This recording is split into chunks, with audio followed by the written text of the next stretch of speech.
તલવાર સાથે 2 જણ શખ્સો છે તેમણે માથાકૂટ કરી હતી. કઈ જગ્યાનો બનાવ હતો, સમગ્ર હકીકત શું સામે આવી છે અને શું ફરિયાદ નોંધવામાં આવી છે? ગઈ 19/12/2025 ના કલાક 14:45 વાગે છોટાલાલની ચાલી ગેટ નંબર 5 પાસે ફરિયાદી છે ઇકબાલ ખાન પઠાણ પોતે નમાજ પઢીને પોતાના ઘરે જતા હતા. તે દરમિયાન એમની બાજુમાં પડોશમાં જ રહેતા મેરાજભાઈ મકબૂલભાઈ અંસારી નાઓએ તેઓને ગંદી બીભત્સ ગાળો બોલતા અને ફરિયાદીને એવું કહેલ કે તું કામ મારી સામે કતરાઈને જોઈ છે, એ બાબતે ગંદી બીભત્સ ગાળો બોલીને બોલાચાલી કરેલ અને તલવારમાં લઈને જાહેરમાં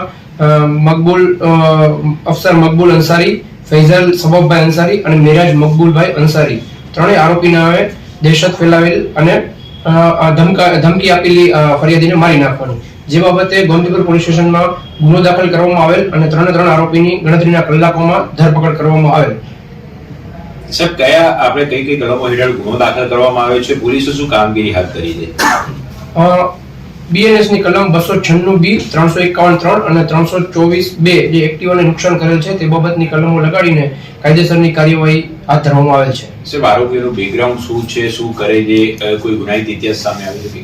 આરોપી ઉપર અગાઉ ચોરીના તથા મારામારી ઝઘડાના ગુનાઓ દાખલ થયેલ છે.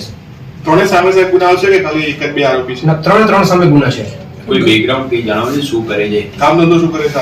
અત્યારે તો એ લોકો છૂટક મજૂરી એ ટાઈપનું કામ જ કરે છે, પણ ગુનાઓ અગાઉ ગોમતીપુર પોલીસ સ્ટેશનમાં એ લોકો વિરુદ્ધ દાખલ થયેલા છે. સાહેબ, મુખ્ય કારણ શું, પોલીસ તપાસમાં શું સામે આવ્યું? જૂની અદાવત હતી કે શું આવ્યું? 2023માં આ લોકોને એક ઝઘડો થયેલો, એની જૂની અદાવત પણ થોડી હતી.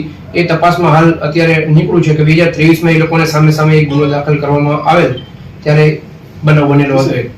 Okay, thank you sir. Hello sir, બધા માઇક જી સર.